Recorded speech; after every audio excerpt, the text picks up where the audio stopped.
สวัสดีครับ วันนี้ก็วันที่5 มีนาคมปี69นะครับ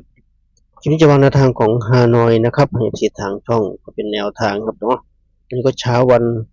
พฤหัสนะครับนี่ก็เช้าทำเนาะส่วนมีเวลานะครับช่วงสายๆวันทางรัฐบาลไทยของบ่าวสารคามให้ทิศทางช่องก็เป็นแนวทางครับเนาะสำหรับขอรัฐบาลไทยเช้าก็เอาของฮานอยไปก่อนครับเนาะก็ฮานอยไปก่อน ก็จะมาเป็นเพียงแค่แนวทางเหมือนเช่นเคยนะครับแนวทางของฮานอยหรือว่าลาวพัฒนาหรือว่ารัฐบาลไทยครับเนาะก็ย้ำกันทุกวันครับเนาะเป็นเพียงแค่แนวทางเท่านั้นโปรดใช้วิจารณญาณในการรับชมรับฟังนะครับเอาไปเปรียบเทียบกับอาจารย์อื่นๆครับเนาะเส้นอื่นๆก็เป็นแนวทางครับเนาะว่าเหมือนกันไหมใกล้เคียงกับเขาไหมเป็นไปได้ไหมประมาณนี้ครับเนาะถ้าใกล้เคียงเป็นไปได้ถ้ามั่นใจก็ค่อยจัดครับเนาะไม่มั่นใจก็ข้ามไปนะครับเนาะชมความบันเทิงวันไหนชอบวันไหนถูกตาถูกใจค่อยลงทุนนะครับสำหรับขอหาหน่อยครับเนาะหาหน่อยมีทุกวันครับเนาะไม่ต้องใจร้อนครับเนาะใจเย็นๆใจเย็นๆก็วันนี้ก็เหมือนเดิมครับเนาะไม่ได้อัดคลิปสดเหมือนเช่นเคยก็คลิปพาน้องนนท์มาเที่ยวที่สวนบางกระเจ้าครับเนาะมาปั่นจักรยานออกกำลังกายลอดอุโมงค์ต้นไม้ครับเนาะสูดอากาศบริสุทธิ์แถวสวนแถวบางกระเจ้าพระประแดงครับเนาะสายรักธรรมชาติก็แนะนำเหมือนเดิมครับเนาะสูดอากาศบริสุทธิ์ปลอดของคนพระประแดงครับเนาะใครอยู่แถวนี้ก็น่าจะรู้ดีครับเนาะถ้าใครเคยมาตลาดบางน้ำพึ่งก็เลยมานิดเดียวครับเนาะอยู่สายมือมีป้ายบอกตลอดทางครับเนาะสายรักธรรมชาติมาครอบครัวปั่นจักรยานออกกำลังกายพักเสร็จมีที่นั่งครับเนาะนั่งกินขนมนมเลยบ่าวสามไม่นั่งพยายามนอนเลยเนาะเอาเสื่อมาปูนอนเลยบ่าวสามปั่นจักรยานเหนื่อยนอนเลยสูดอากาศบริสุทธิ์นะครับก็ถือว่ามาเที่ยวก็ได้แนวทางคุณได้ตัวเหมือนเดิมครับเนาะเหมือนทุกครั้งทุกคลิปนะครับจะได้ไม่เบื่อครับเนาะอยู่เป็นเพื่อนกันเหมือนเช่นเคยครับเนาะในครบเวลานะครับเนาะจะพึ่งใจร้อนครับเนาะใจเย็นๆใครชอบก็ฝากกดติดตามกดไลค์กดแชร์ครับเนาะก็เดินดูผลของเมื่อวานก่อนทำเมื่อวานวันพุธที่ผ่านมาแนวทางรอบ5 โมงนะครับ2 ตัวล่างก็803 ตัวก็946นะครับก็มีคนใหม่เพิ่งเข้ามาครับเนาะยังไม่รู้ว่าเป็นฮานอยไหนเป็นฮานอยรวมนะครับตั้งแต่5 โมงถึง1 ทุ่มครับเนาะชอบรอบไหนจัดรอบนั้นเลยมัดรวมให้แล้วนะครับเนาะ300ยามเย็นครับเนาะว่า3 อรหันต์ตอนเย็นเหรอแล้วแต่ใครจะเรียกนะครับ2 ตัวล่าง803 ตัวก็94680กับ946ก็ไม่มีครับเนาะ80ก็ไม่มี46ก็ไม่มีก็มีแค่5040นะครับส่วน46เราก็ไม่มีครับเนาะ46เรามีแต่4340ไปโน่นครับเนาะเกิดความเจริญเลยก็มาที่รอบ6 โมงนะครับ2 ตัวล่างก็453 ตัวก็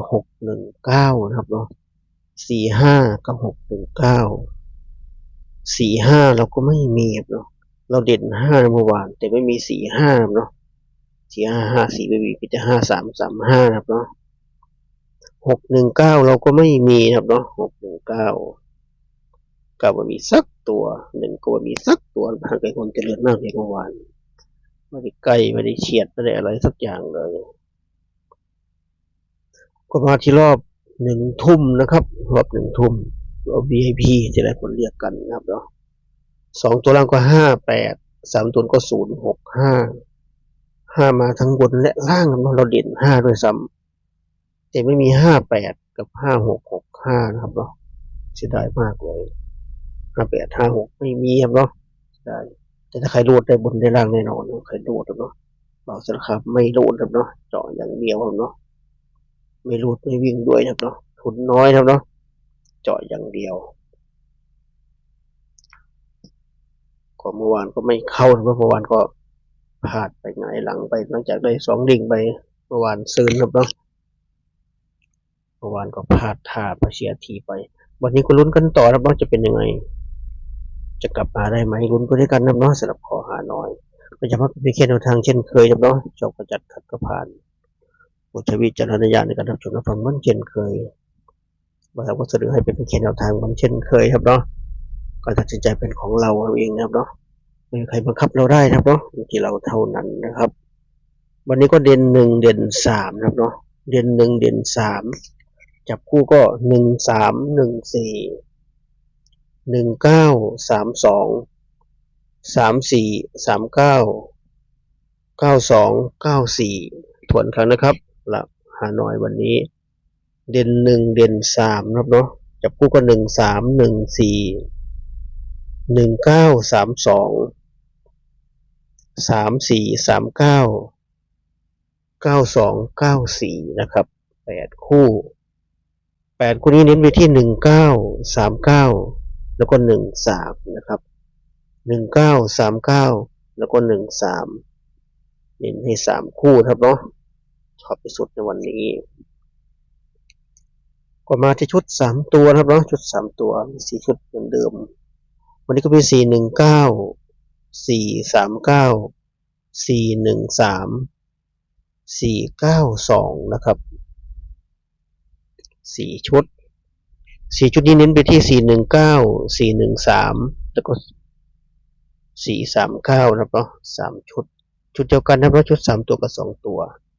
ก็ดูให้ดีครับเนาะเพียงแค่มีหลักร้อยเพิ่มเข้ามาเท่านั้นครบถ้วนนะเนาะสำหรับทางฮานอยวันนี้วันที่5นะครับเนาะแบบเดียววันที่5แล้วก็ลอตเตอรี่น่าจะลงแผงครับเนาะวันนี้น่าจะลงแผงกันถ้าวันวันซ้ำยังไม่มีครับเนาะใครขอรัฐบาลไทยก็หาลอตเตอรี่ได้เลยครับเนาะไม่วันนี้ก็พรุ่งนี้แต่ถ้าในเป๋าตังค์มีแต่กับวันแรกครับเนาะมีแต่กับวันแรกส่วนตัวจะทำจัดไปนิดหน่อยครับเนาะในกระเป๋าตังค์จัดไปนิดหน่อยแล้วยังไม่เยอะครับเนาะจัดไปนิดหน่อยวันนี้น่าจะลงแผงครับเนาะลงแผงก็ประมาณนี้ครับเนาะก็ครบถ้วนแล้วสำหรับทางของบ่าวสารคามของฮานอยครับเนาะขอฮานอยศึกเล็กศึกเกินร้อยเงินพันครับเนาะค่าเวลารอศึกใหญ่ศึกเกินแสนแต่บางคนเขาก็ไม่ยุ่งจนศึกใหญ่ครับเนาะเรียนยากก็เอาที่สะดวกครับเนาะบ่าวซ้ำลงในทางทั้ง3อย่างเลยฮานอยลาวไทยครับเนาะลงให้หมดเลยชอบกดจัดชอบอันไหนก็ดูข้อให้ดีนะครับเนาะดูข้อให้ดีว่าอันไหนฮานอยอันไหนลาวอันไหนไทยดูไม่ยากครับเนาะดูไม่ยากสำหรับนักลงทุนทั้งหลายดูดีครับเนาะดูดีประมาณนี้นะครับของงบน้อยก็เหมือนเดิมนะงบน้อยก่อนตัวเน้นนะครับตัวเน้นให้ก็มันถูกเข้าครับเนาะวันนี้ก็มี19 39 13เหมือนเช่นเคยครับเนาะ3 คู่ชอบที่สุดในวันนี้จัดไปครับเนาะไม่ชอบคู่อื่นไม่ชอบคู่นี้ก็เลือกคู่อื่นได้เลยเนาะบอกทำยินไม่แม่นเลยเข้า2 นิ่งก็ยังไม่ได้เลยก็ยกคู่ได้เลยครับเนาะยกคู่ได้เลยเราชอบไปเหมือนกันนะเนาะว่ากันไม่ได้ฝากไว้แค่นี้เจอคลิปหน้าครับเนาะคลิปนี้ก็สวัสดีครับ